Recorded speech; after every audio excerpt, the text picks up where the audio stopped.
Well, good morning, everyone. Hope you're feeling good, or hello to you, whatever time of day it is. It's good to see you. Good to see you. My name's Clay. For those of you who I haven't met, my name is still Clay, whether I've met you or not. So, but it is so good to see you. I know we got a lot of people in the West, a lot of people watching online. Thanks for being here today. Thanks for being with us today. A lot of partner churches, so many people to say hello to. It's so good to see you. I want to start with this little phrase, and I would love for you to fill in the blank here. Desperate times call for desperate measures. You said that so sarcastically. Desperate measures. What else you got? Give me something harder. Yeah, desperate times call for desperate measures. You know this phrase, right? I mean, this is you've said it. We use it in everyday conversation, right? The idea of this phrase, what this line really means, is that there are times where the circumstances are adverse. They're not going your way. You wouldn't have drawn it up this way. You're not necessarily wishing it would have happened this way. It is what it is. And so therefore, there are now actions that would have otherwise been deemed unacceptable that may actually become the best choice. They may actually become the thing that you actually do because the desperate times have called for them.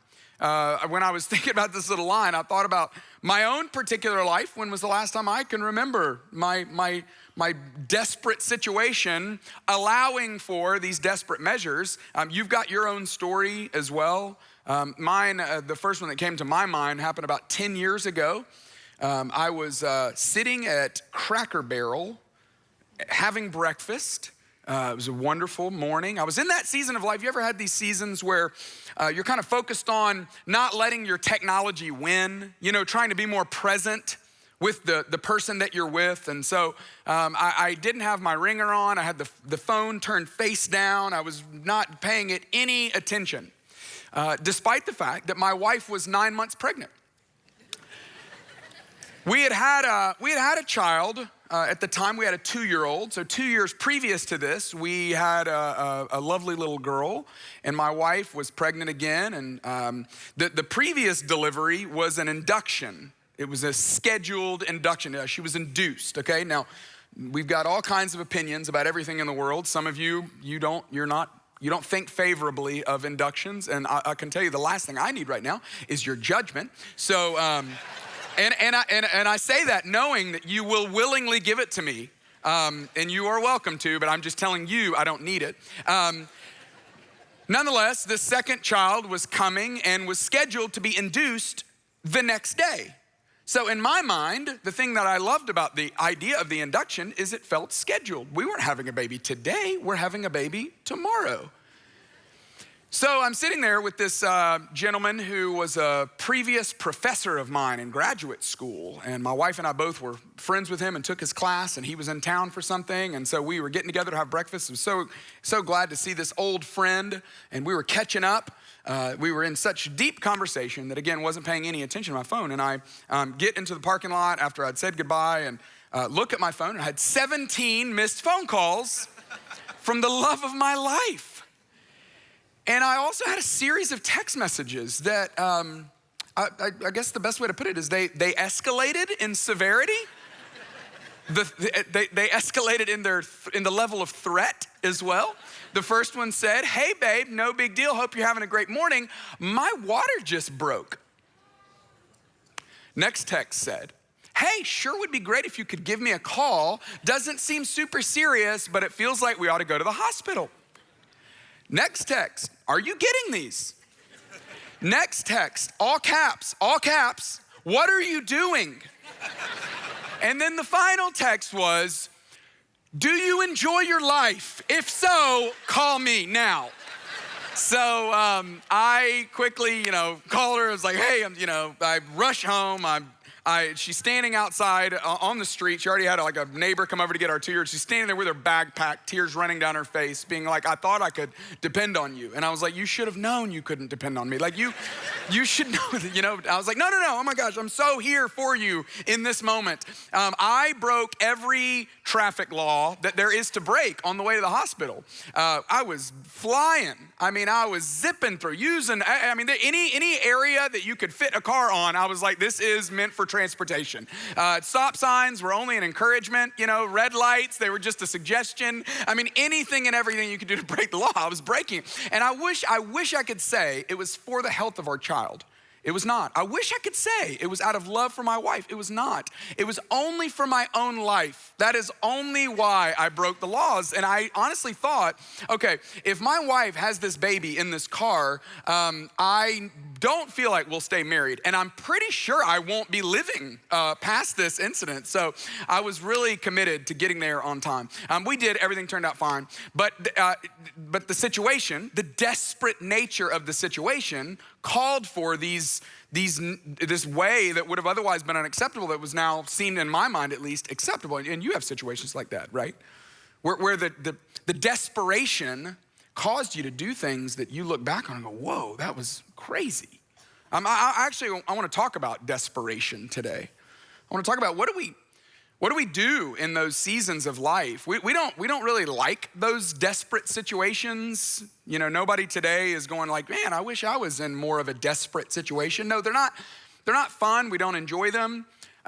They're usually hard situations in life. They're usually difficult circumstances in life.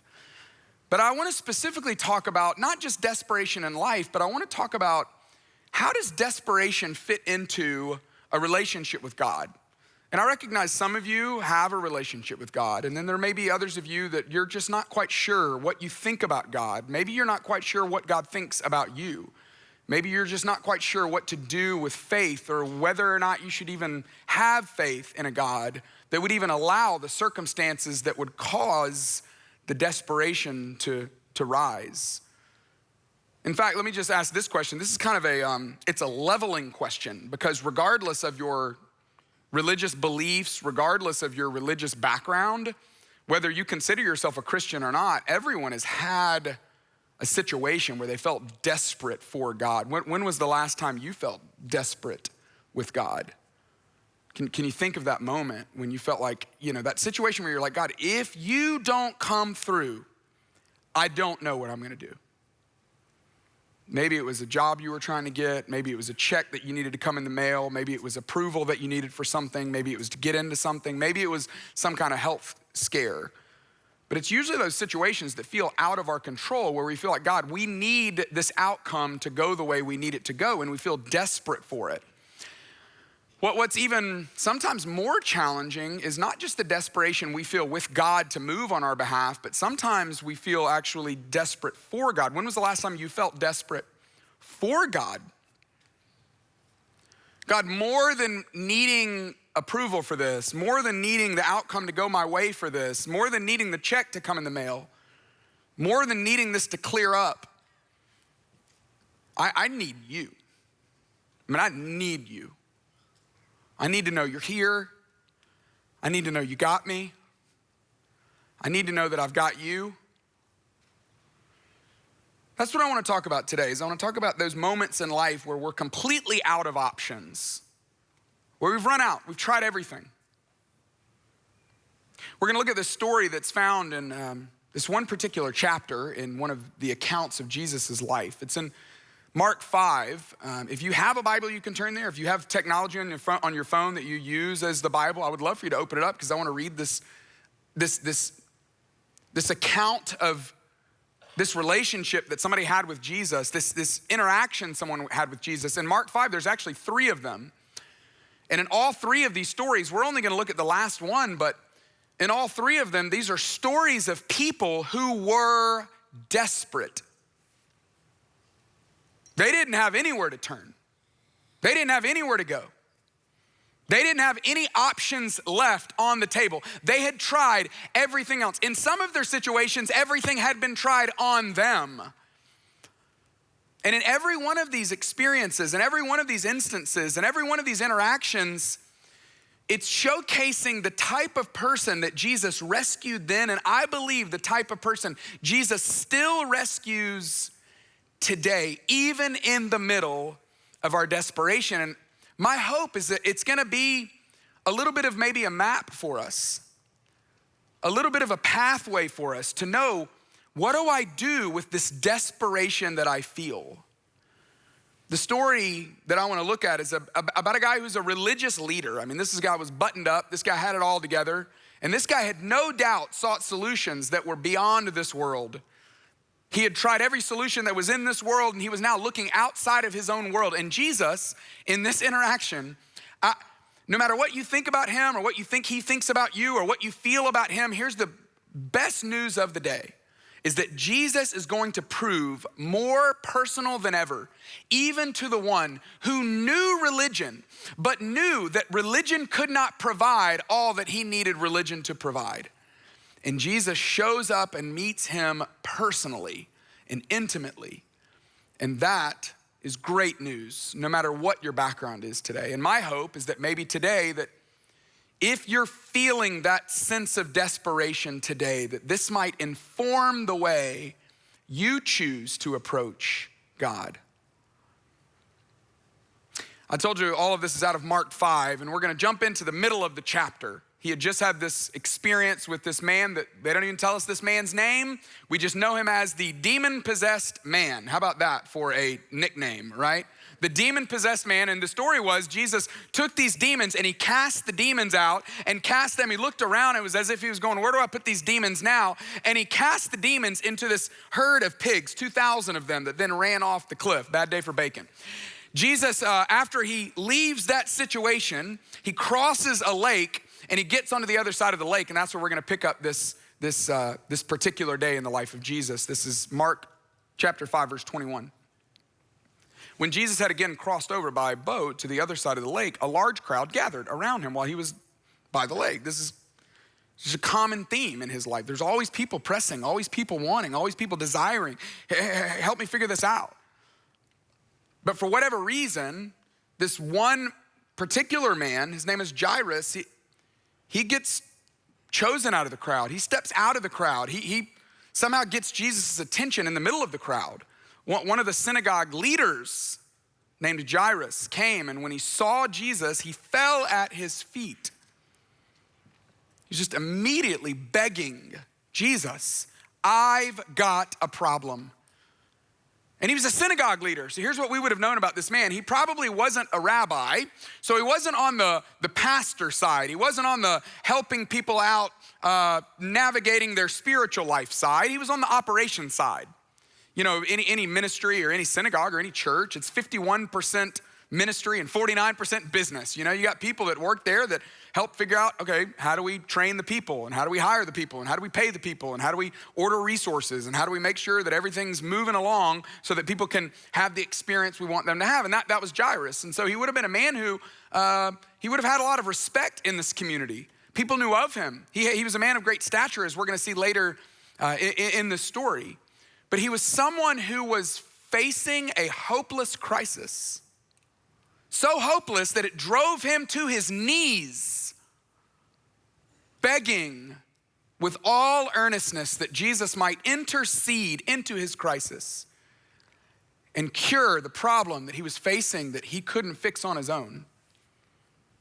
Here's his situation. He pleaded earnestly with Jesus. He said, my little daughter is dying. Please come, put your hands on her so that she will be healed and live. My little daughter's dying. I feel this personal connection to this story. Fortunately, my little daughter's not dying, but we're gonna learn in this story that his daughter was 12 years old. We have a 12-year-old daughter. So a couple months ago when I was reading through Mark with some friends, I got to this chapter and, you know, just the reality of, oh my goodness, as much as I love our daughter, what if she was dying? I mean, what kind of desperation would I feel? And some of you have been there. Some of you know what it's like to lose a child. I'm looking at you right now, thinking about some of the services that I've been to with your kids, with your loved ones. You know what it's like to feel that sense of desperation. God, if you don't come through, I don't know what I'm gonna do.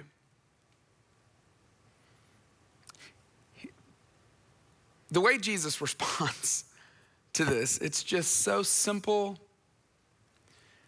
so personal, but so beautiful. I love this little line. In fact, for some of you, this might be the line that sticks out for you today. It's simple. It's not profound, but it's powerful. Look at how he just simply put this. He said, so Jesus went with him. He went with him. Hey, I'm so sorry.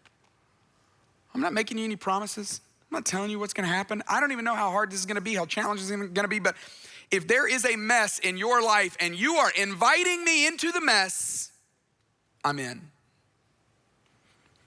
I'm in. And Jesus went with him. And he'll go with you too. If you invite him in, he will say yes. And so this large crowd presses in, continues to press in around him. In fact, that's the very next line of this account. And Jesus has this other interaction with this woman. This woman who, just like the man who was possessed by a demon, this woman had her own situation. She had this medical issue that couldn't be healed. She had spent all of her life savings. She was an outcast. She had done everything to try to fix this, and she couldn't. She had been subject to bleeding for 12 years. If you haven't listened to the sermon that April Farmer preached at North Point, it would have been a couple of months ago. It's still on the podcast. It's still on the website. You have to go listen to it. Absolutely remarkable. And April talked all about this woman, talked about the desperation that this woman was feeling. And what's so interesting to me is that Mark tells us that Jairus' little daughter is 12 years old, and this woman had this medical condition for 12 years. And this is what's remarkable about the way God works, is that 12 years previous to this particular day, Jairus and his wife welcomed their new baby girl into the world. Hopefully, it didn't take 17 missed phone calls for Jairus to wake up and pay attention that his daughter is about to be born. But in his case, it had to be the most joyful, thrilling occasion. And yet at the same time, 12 years previous to this day, this woman realized that she had this medical condition. Maybe she was thinking it was gonna get healed quickly. Maybe she was thinking it was a minor bump in the road. She probably had no idea that she was gonna suffer with it for 12 years. When their baby was born, they probably had no idea that 12 years later that she would be lying on her deathbed.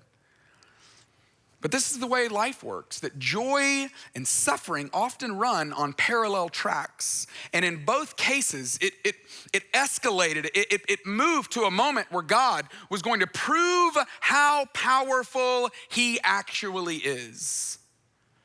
But this interlude in the story of Jairus, it had to bother Jairus. It had to drive him crazy, right?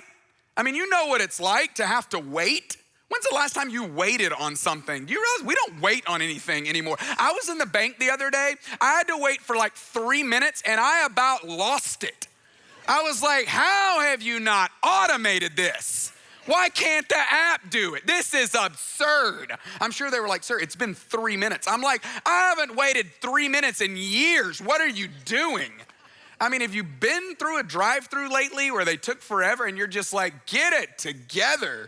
Good grief. Do you not know how the world works? Like, you just can't do this anymore. We don't wait. Okay, so fortunately, hopefully, Jairus had a little more patience, than we have these days, We're the society that burns our mouths on Hot Pockets, right? Like we can't even wait, like it's so good.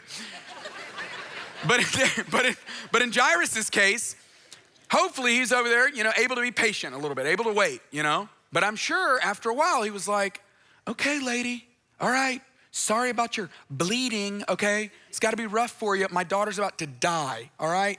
Can we hurry this up? Jesus, can you wrap it up? Like, I know you're being all kind and gracious and compassionate and stuff, but can you tell her to take a ticket? There's a system here. Like, can you tell her, like, you'll get back to her, get her number and call her later? I don't know, but we were moving to something and things have slowed down. Have you ever been waiting on God? Whew, man, waiting on God.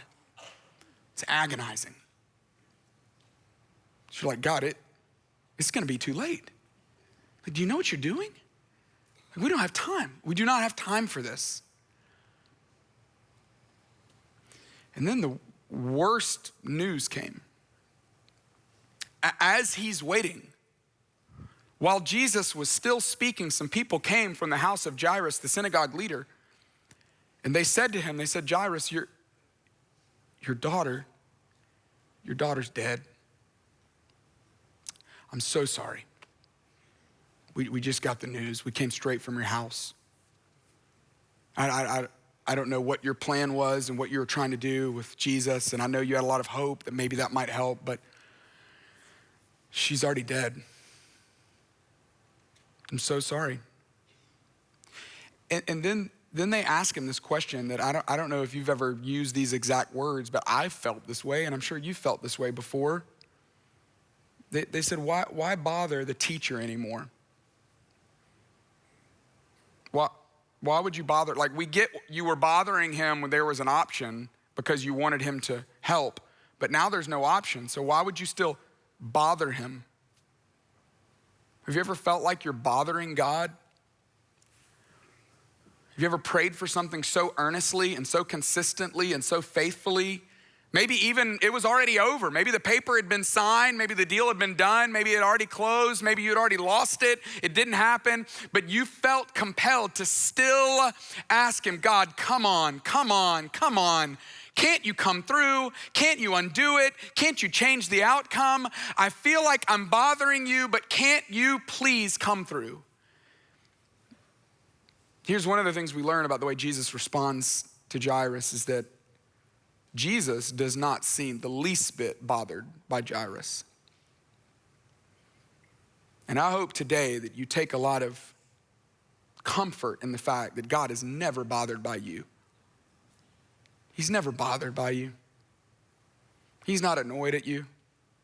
Your desperation does not turn him off, put him off. He loves it. He welcomes it. He invites it. And Jesus overheard. He overheard them ask him this question, and it must have triggered him. Because he looks at Jairus and he tells him, he says, Jairus, don't be afraid. Just believe. Afraid of what? Afraid that the reality of what you just heard is actually true? Afraid that you won't be able to handle the terrible news you just got? Afraid that this is the end of the story? No. Don't be afraid of any of that. You just continue to bring your desperation to me. And then he gives us this little tidbit, which we don't have enough time to even explain it or dive into it or even understand it, but Jesus did not let anyone follow him except Peter, James, and John, the brother of James. And there's a number of reasons why that might have been happening, why he might have said, okay, I can't take all these other people, but he took the crowd and he slimmed it down to these three people that he knew believed deeply in what he could do, that had left everything to follow him. He takes these three people. There has to be something there that matters or something there that means something. But when they came to the home of the synagogue leader, he saw all the commotion with the people crying and wailing loudly. And there's a lot of historical context to this. People would actually pay people. They would hire people to come and mourn whenever you lost something or someone. And this really tells us two things. It tells us, number one, that Jairus was a man of wealth, that he had wealth and stature in this community because he was able to gather a crowd of wailers and yellers and screamers and criers and people mourning the loss of his daughter. But it not only tells us the wealth and stature of a human, but it also tells us how deep the loss was. That they were obviously just completely heartbroken, devastated, just wrecked over the loss of their daughter, of course. But Jesus goes in and asks this question that throws everyone off. He goes in and says to them, why all this commotion and wailing? The child's not dead, the child's just asleep. Now, this was a euphemism. There are times when they use sleep as a euphemism for death. And at the same time, Jesus uses them interchangeably, like he's speaking to the future the future reality of what his resurrection is going to actually bring. That in the same way that when you go to sleep, you wake up the next day, that in this life, we're gonna go to sleep and wake up in the next life fully healed and fully resurrected and fully without any blemish or pain or any evil or any tears. But surely everyone in this moment, they didn't know that. They couldn't get all that. And so the haters, well, they do what haters do, right? I mean, what do haters do? They hate. That's what haters gonna do, right? And so the haters were there, and the haters, look at what they do. They laugh at him. They mock him. In the presence of the Almighty, not a square inch anywhere on the planet, anywhere in the universe that he does not rule. All dominion and authority has been given to him. He's able to do anything, and they laugh at him. They mock him. And so he puts them all out. He's like, I ain't got time for this. Y'all out, all of you, out. He puts them all out.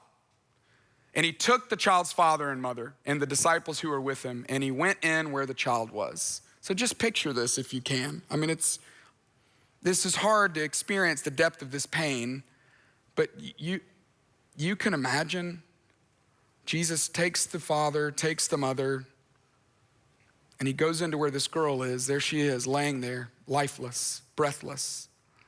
I'm sure Peter, James, and John were like, what are we doing in here? Like, we don't know these people. Like, this feels very personal, very intimate. So they probably like hung on the back wall. The father, Jairus, the mother, they probably just broke down again. It was the first time that at least Jairus had seen his daughter who was dead. And Jesus, as we're about to learn, kneels down. And I just imagine him getting eye level with this little girl.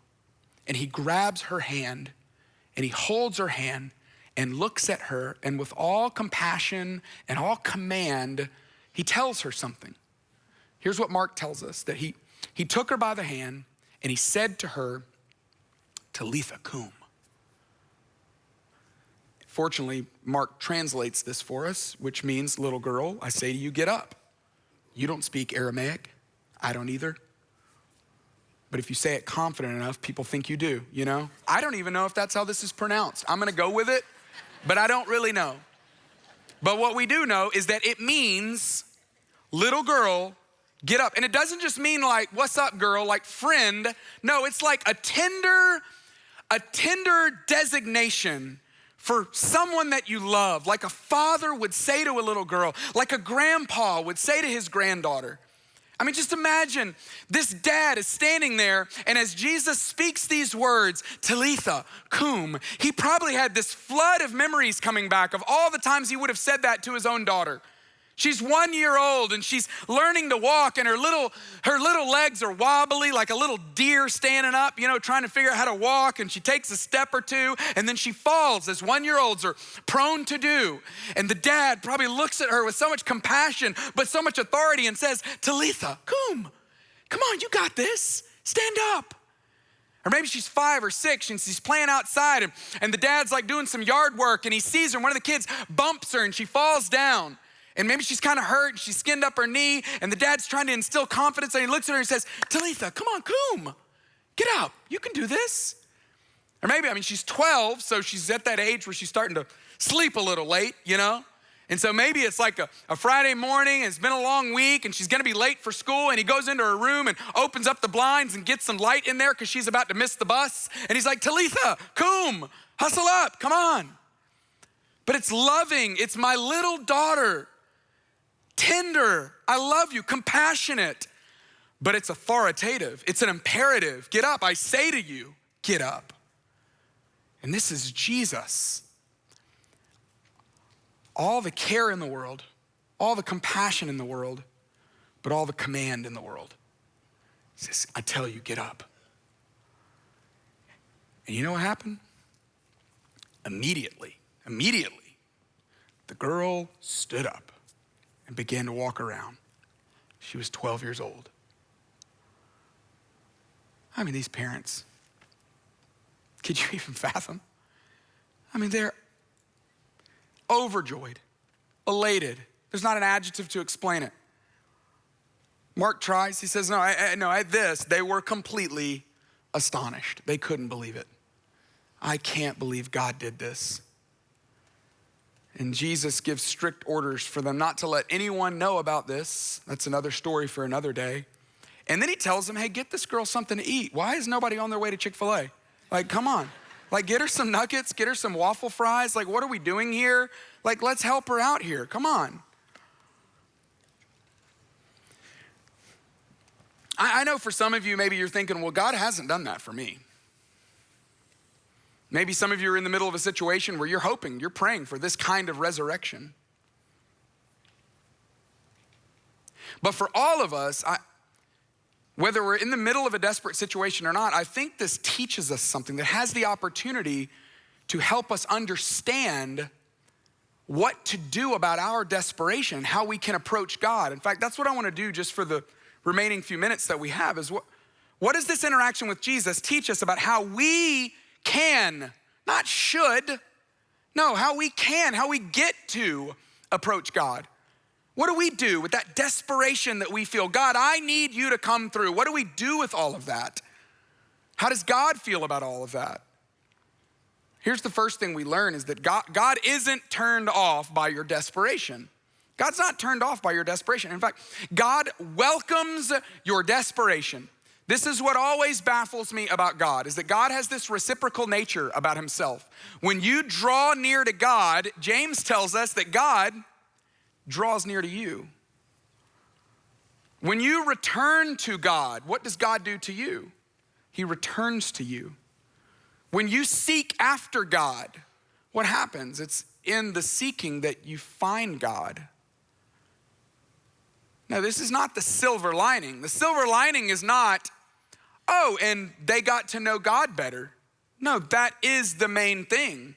That the desperation, that God is not going, whoa, whoa, whoa, whoa, whoa. Get it to God. I need a formal prayer. I need more these, more thous. You're approaching the throne of God. Be careful. You're on thin ice. No, no, no. He says, come on, bring it, all of it. The emotion, the anger, the feeling, the desperation, bring it all. He's not turned off by it. He's not put off by it. No, he says, come on, bring it all. He loves your desperation. He loves it.